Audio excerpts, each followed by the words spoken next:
सबको जय मसीह की मेरे प्यारे भाई और बहनों, आप सबको मैं स्वागत करता हूं और एक वीडियो में। तो आज की वीडियो में हम देखने वाले हैं एक अंडरवर्ल्ड डॉन, उसने कैसे प्रभु यीशु मसीह को उसने अपनाया। जी हाँ, इतना बड़ा डॉन, इतना बड़ा कठोर हृदय वाला इंसान, उनका हृदय किस तरह से परिवर्तन हुआ और प्रभु यीशु मसीह उनके ज़िंदगी में किस तरह से कार्य किए, आज की वीडियो में हम देखने वाले हैं। तो मेरे प्यारे भाई और बहनों, आज का ये जो वीडियो है एक पास्टर का। पहले तो वो एक डॉन थे, बहुत सारे लोग उनको डरते थे। मेरे प्यारे भाई और बहनों, मुंबई में बहुत सारे लोग उनको डरते थे, लेकिन जब प्रभु यीशु मसीह ने उनको बदलाया, उनके हृदय को परिवर्तन किया, तो देखिए उनका पूरी ज़िंदगी ही बदल गया। वो कैसे प्रभु यीशु मसीह के लिए वो पागल हुए।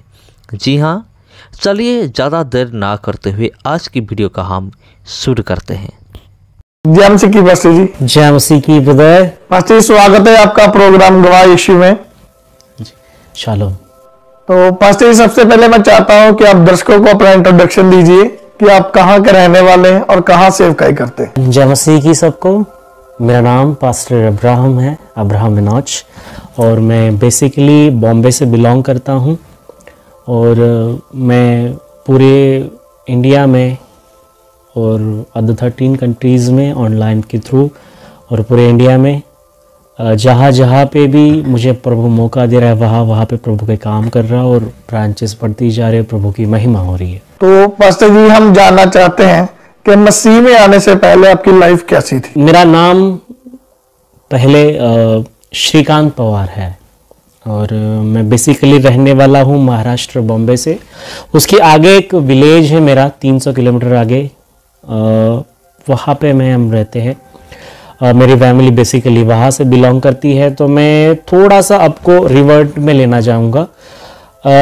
मेरे 8 और 9 स्टैंडर्ड में जब हम विलेज में थे, महाराष्ट्र वाहगांव, कराड में एक विलेज है हमारा वाहगांव करके, तो बेसिकली मैं वहाँ से बिलोंग करता हूँ। और वहाँ पे जब मैं था तो I belongs to the Hindi family. जो हिंदू फैमिली में जब मैं पला बड़ा था, तो बचपन से मुझे एक दिक्कत थी कि जब भी मैंने सोचना कि मुझे बनाया किसने है, ये मेरा क्यूरियोसिटी वाला सवाल बचपन से है। जब भी समझना चालू किया तब से ये सवाल है कि क्या है, बनाने वाला कौन है। तो जब भी मैं सोचता, हमेशा मेरी बॉडी शेक होती रहती थी।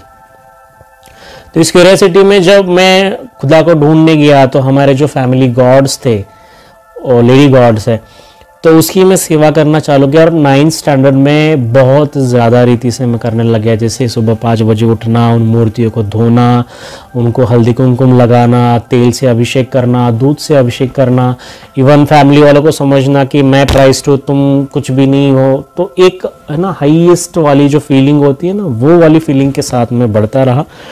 और हर साल ऐसा होता था कि हम लोग उस फैमिली गॉड का जो मन टेम्पल है कर्नाटका में, वहाँ पे हम जाते थे।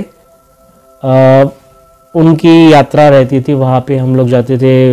कुछ आराधना होती थी वहाँ की, और उसके अलावा कुछ कुर्बानियाँ होती थी, जैसे मुर्गा बकरा काटना एक्सेट्रा। तो उस मंदिर की जो सेवा है वो तृतीय पंथी लोग करते, किन्नर लोग सेवा करते हैं उनकी। तो वहाँ पे मैं जाता था। तो मैंने 3.5 साल ऑलमोस्ट अपनी फैमिली में मैंने उसी गॉड की सेवा की है। बट ये ऐसा था कि 10th स्टैंडर्ड पास करने के बाद एक अजीब सा बदलाव मेरे अंदर आने लगा, क्योंकि मैं उन किन्नरों के साथ रहा करता था, उनकी चीज़ें समझा करता था। और जब भी हम वहाँ पे जाते थे, तो एक बार 10th स्टैंडर्ड के बाद मार्च महीने में जब हम गए कर्नाटका, उस टेम्पल में जाने के बाद मेरे पास इतना डिप्रेशन और इतने स्पिरिट का अटैक हो गया कि मुझे ऐसे महसूस होने लगा कि मैं इनकी तरह ही साड़ियाँ पहनूंगा, मैं इनकी तरह ही हूँ, इनमें से एक ही हूँ। मैं साड़ी पहनूंगा और मैं यहीं पे बैठ के इस देवी की सेवा करूंगा। तो इस हालत में था मैं। इस हालत के बावजूद मैंने साल निकाले और मैं बहुत कन्फ्यूजन में था। फिर मैंने अपने परिवार से वाले से अब इस बात की बताया कि शेयर किया कि चाचा जी ऐसे ऐसे मुझे लग रहा है, तो उन्होंने गाली गलौज के साथ सारी चीज़ें चालू कर दी। फिर परिवार में ये चीज़ फैल गई, तो उसके बाद आप जानते हो मुझे क्या कुछ सहना नहीं पड़ा होगा, कितनी सारी निंदाएं सहनी पड़ी होगी। फिर उसके बाद मैंने सोचा अगर ये खुदा है, खुदा की ओर से होता तो मुझे इतनी निंदा तो नहीं सहनी पड़ती, या फिर मेरे फैमिली जिनके सामने मुझे इतना उठाया, उन्होंने एक ब्राह्मण करके हाई प्राइस करके बिठाया, तो मेरी तो इस बात से निंदा नहीं करते अगर ये सच में होता। तो मैंने उसको छोड़ दिया वहीं पे। मैंने बोला ये खुदा कुछ और हो सकता है, ये तो नहीं होगा, वरना यहाँ पे कुछ तो सुकून होता, कुछ तो सुकून होता। तो उसके बाद मैं, हमारी फैमिलीज का जो पत्थर की खदानें थी हमारी, गवर्नमेंट ने उनको बंद करा दिया, तो हमको मजबूरन बॉम्बे शिफ्ट होना पड़ा, जहाँ पे हमारे मामू रहते थे, वहीं पे हमें शिफ्ट होना पड़ा। तो वहाँ पे शिफ्ट होने के बावजूद ये चीज़ ने मेरा पीछा नहीं छोड़ा। मुझे वहाँ पे भी एक किन्नर मिल गया, वो मुझे उन मंदिरों में ले जाया करता था, वहाँ पे मैं बलिदान करा करता था। और बलिदान करते करते फिर वो बलिदान बढ़ते गए, और लेकिन मैं ये सबसे छूट नहीं पाया। फिर मैं सोचता था खुदा कौन है, मेरे को जवाब ही नहीं दे पा रहा है, तो कहाँ से जाना, क्या करना है। वो डिप्रेशन में मैं बड़ा करता था। और उस समय में मैं कॉलेज के टाइम्स पे 11th स्टैंडर्ड में हमारा ऐसा था कि उस समय में तेरे नाम फिल्म की शूटिंग चल रही थी बिरला कॉलेज में, तो एक फिल्मों का क्रेज दिल में छा गया। तो फिल्मों के क्रेज में मैंने शुरू कर दिया लाइव इवेंट्स को करना, और उसमें मैं बहुत स्ट्रांग था। गेस्चर कैसे करना है, इतने सारे लोगों को हैंडल, स्टेज पे कैसे बात करनी, शेर शायरी करनी है, so I was strong in this matter. तो मैं वो करने लग गया, मैंने इस सब से हट दिया। मैंने बोला कि अभी मूर्ति पूजा और ये सब से मुझे थोड़ा सा हटना है, ये खुदा से थोड़ा हटना है, मैं अपने डिप्रेशन से बाहर निकल जाऊं। तो मुझे वहां पे रहना अच्छा लगता था, लेकिन ऐसा होता था कि हर 15 दिन में, हर 10 दिन में मुझे डिप्रेशन का अटैक पड़ता था। मुझे वापस ये सोचना पड़ता था कि खुदा कौन है, मुझे किसने बनाया है, क्या करना, मेरा काम क्या है, क्योंकि मैं जो भी काम कर रहा हूं उसमें मुझे सुकून ही नहीं आ रहा, सुकून नहीं आ रहा, क्या करना है फिर। तो फिर मैंने पहली बार सोचा कि हर एक चीज़ को मैं देखूं। फिर मैंने हिंदू ग्रंथ से रिलेटेड जितने भी 4 वेद है, 4 वेदों का मैंने गहरी रीति से अध्ययन किया। वो गहरी रीति से अध्ययन किया, उनके लिए मैं ऋषि मुनियों से मिला करता था, जो ओल्ड लोग हैं। आप यकीन मानोगे, इसके लिए मैं तमिल का, आप बोलोगे ना, कोना, इंडिया का साउथ से लेकर नॉर्थ तक घुमा हूँ इसी चीज़ के चक्कर में। जितने पैसे फिल्म इंडस्ट्री में कमाए पहले 1 साल, इसी में मैंने वेस्ट किया। तो सबसे मैंने चीज़ें सीखी। अभी किसी का नाम नहीं लेना, कुछ आचार्य है बड़े, उनसे मैंने शिक्षा ली है 6 महीना इस 4 वेदों पर। लेकिन फिर भी मैं खुश नहीं था, क्योंकि मुझे अभी तक उस सवाल का जवाब ही नहीं मिला कि मुझसे कौन बात करेगा। खुदा है तो बात तो करे, बिन बात करने वाला तो खुदा हो नहीं सकता। जिसने मुझे बोलने के लिए पैदा किया है वो खुद ना बोलने वाला तो हो नहीं सकता। तो फिर मैंने सोचा कि नहीं, इसमें कुछ नहीं हो रहा। तो मैंने बॉम्बे में ना अपने कुछ मुस्लिम दोस्त थे, कनेक्शन बना था, तो उनके साथ मैंने जाके नमाज पढ़ना चालू कर दिया। क्योंकि बचपन से हम सुनते थे उनका एक ही खुदा है, वो जवाब देता है, बात सुनता है। तो नमाज पढ़ना शुरू कर दिया, मौलानाओं से सुनना शुरू कर दिया। बॉम्बे में 3 दरगाह है, बहुत फेमस है। मैं तीनों दरगाह में जाके हर फ्राइडे बैठता था, उनके साथ सलाह मशवरा करके उनके साथ संगति करता था, समझने की कोशिश करता था, और कुरान अपने घर पे भी लेके आया। तो अरबिक में समझ में नहीं आ रहा था, तो मैंने हिंदी उसका वर्जन मंगाया। उस समय पे आप यकीन मानो वो वर्जन मुझे शायद 12,000 का पड़ा था, किसी ने बाहर से लाके दिया था मुझे। तो वो लिया, वो पढ़ना चालू कर दिया। लेकिन फिर भी मेरे कुछ चीज़ें वहाँ की थी।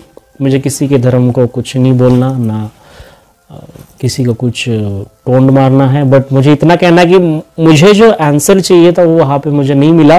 और वहाँ पे कुछ चीज़ें ऐसी मुझे मिली जो मुझे लगा कि शायद ये थोड़ा सा इंसानियत के बाहर हो सकती है। खुदा ये चीज़ें नहीं कर सकता।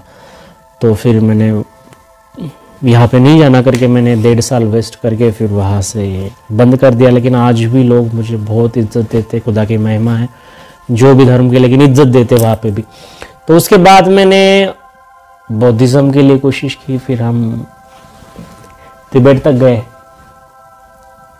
तिब्बत तक जाके उसके बारे में मैंने शिक्षा लेने की कोशिश की। तो ये तो हो सकता है, वो तो हो सकता है। फिर बौद्धिज्म में बहुत स्ट्रांगली मेरा बिलीव बढ़ने लगा, क्योंकि वहाँ पे ना कोई ये नहीं था, बंधन नहीं था कि आपको ऐसा ही करना है, आपको वैसा ही करना है। कोई बंधन, थोड़ा सा फ्रीडम महसूस होती है तो बंदा खुश होता है ना अंदर से। तो वो चीज़ थी। बट सडनली 7-8 महीने के बाद मेरे हाथ में एक किताब लगी। उस किताब में एक छोटा सा अध्याय था। तो मेरा वहाँ से भी फेथ थोड़ा सा हिल गया। नहीं, क्या समझ में नहीं आ रहा, क्या समझ में नहीं आ रहा कैसे करना है। मतलब फिर यहाँ पे भी खुदा नहीं, वहाँ पे भी नहीं था, वहाँ पे भी नहीं था, तो कहाँ है। तो मैं परेशान हो गया। उस परेशानी में आप यकीन मानोगे, मैं फिर से कह रहा हूँ, मैंने इंडिया का हर एक कोना, हर एक विद्वान, जो नाम आप गूगल में पढ़ते थे ना उस समय पे, उन सब को ऑलमोस्ट ढूंढ के उनके साथ बात करने की कोशिश की मैंने। क्योंकि मेरे अंदर जो वाइब्रेशंस आते थे उसका जवाब तो इतना आसान शायद ही नहीं था। उस समय भी मुझे पता था। तो फिर मैंने वो भी छोड़ दिया। फिर मैंने अपना बॉलीवुड इंडस्ट्री में करियर 1.5 साल बहुत अच्छा किया। मैं लाइव स्टेज शोज़ करता था और बहुत एक्टर्स हैं, बहुत अच्छे कॉन्टैक्ट्स थे और महीने में मुश्किल से 8 दिन काम होता था, लेकिन 8 लाख के बराबर इनकम होती थी वो टाइम पे भी। तो प्रभु की दया से चलता रहा था वो टाइम पे भी। और उस समय में भी एक चीज़ ने मुझे संभाल के रखा कि मैं गिरा नहीं, क्योंकि उस समय मौके बहुत थे पाप करने के, व्यभिचार में गिरने के, लेकिन उस समय में गिरा नहीं, क्योंकि मुझे पता था कि कोई ना कोई खुदा है, कल जाके मेरा हिसाब जरूर लेगा। तो उस समय में गिरा नहीं, बढ़ता गया और ये काम चलते गए। तो उसके बाद मैंने गुरुद्वारे को ज्वाइन किया। गुरुद्वारे में मुझे सुकून था। गुरुद्वारे में गुरुबानी सुनना करता था मैं, सुकून था, अरदास किया करता था। और उन्होंने मुझे ना कभी, जैसे बाकी जगह पे मुझे तिरस्कार मिला, उन्होंने मुझे कभी तिरस्कार नहीं किया। इस बात का मैं उनका आभारी रहूँगा हमेशा के लिए। तो उसके बाद जैसे कि मैं आपको ज़्यादा स्टोरी नहीं बताऊंगा, उसके बाद 2012-13 के बाद क्रिसमस 2014 को मेरे हाथ में एक, जब मैं बैठा था मेरे दोस्त के होटल के बाहर पार्सल काउंटर पे ऐसे उदास होके, अगर आप मुझे मौका देंगे तो वो भी मैं बताऊंगा आपको क्या रीज़न था उसके बारे में। तो एक पैम्पलेट मेरे हाथ में है, छोटा सा ग्रीन सा पैम्पलेट था, उसके आगे कोई ऐसे लाठी लेके चल रहा था, उन्होंने ऐसे घूंघट डाला हुआ था और पीछे भेड़ें चल रही थी, उस पर लिखा हुआ था सच्चा चरवाहा। क्रिसमस 2014 को सुबह 11 बजे 10:55 में मेरे हाथ में वो पैम्पलेट था, सच्चा चरवाहा। उस उदासी में उस पैम्पलेट को देख के ऐसे खुल गया था, लगता ना एक लाइट आ गई, उस लाइट ने मुझे घेर रखा। और उसके बाद मैं उस दिन से आज तक प्रभु के पास हूँ। तो पास्टर जी, हम जानना चाहते हैं कि जिस तरह आपने बताया कि मैं एक होटल के बाहर बैठा हुआ था, हाँ जी, थोड़ा निराश था, डिप्रेशन में था, होटल के बाहर बैठा हुआ था, तो हम जानना चाहते हैं कि आप किस वजह से निराश थे, किस वजह से आप डिप्रेशन में थे। जैसे कि मैंने बोला कि मैं 2011-12 में फिल्म इंडस्ट्री में काम करता था एज ए कास्टिंग डायरेक्टर, बहुत सारे सीरियल्स के लिए और चीज़ों के लिए। तो उसके बाद मैंने सोचा था कि अभी जब मैं गुरुद्वारे में जब एंटर किया था उस चीज़ों को समझते, तो उस समय मैंने बोला था कि अभी मुझे इस में नहीं रहना, मुझे थोड़ा सा अपना अलग से रहना है, मेरी ये लाइफ नहीं है करके मैं समझ गया था। तो मैंने जो कमाई की थी 14-15 लाख रुपए, वो कमाई को मैंने सिर्फ घर वालों को नहीं देता था। मैं घर वालों के साथ, मेरा वैसे पहले भी रिलेशन ख़राब था जब से वो चीज़ें हो गई थी मेरे साथ में, तो रहता तो था उनके साथ, पर उनको पता नहीं था मेरे जेब में क्या होता और मैं क्या क्या करता हूँ। तो उस समय में मुझे 2 बहनें मिली थी जो पुणे से आई थी, जिनको मैं छोटा सा प्रॉपर्टी का बिजनेस भी किया करता था, मैं सेल परचेस का और रेंट का भी किया करता था वही पनवेल सिटी में। तो उसी चक्कर में मुझसे मिली थी कि भाई हमको कुछ घर हो तो रेंट से दे दो। तो वो आई, उनको मैंने रेंट से घर दिया, लेकिन बात करते करते उन्होंने बात निकाली कि हमको कुछ बिजनेस चालू करना है, हमारे पास भी थोड़े बहुत अमाउंट है। और उनसे इतना गहरा रिलेशन बन गया बहनों की तरह। तो हमने सोचा कि चलो सोच के हमने सोचा कि हमारे यहाँ पे क्या चीज़ कमी है, क्या बिजनेस हो सकता है। तो हमने एक vegetarian, best vegetarian hotel, because मैं ऑलमोस्ट ब्राह्मण था तो वेज में चक्कर में बड़ा था, तो और खाना बनाने में इंटरेस्ट बहुत था। तो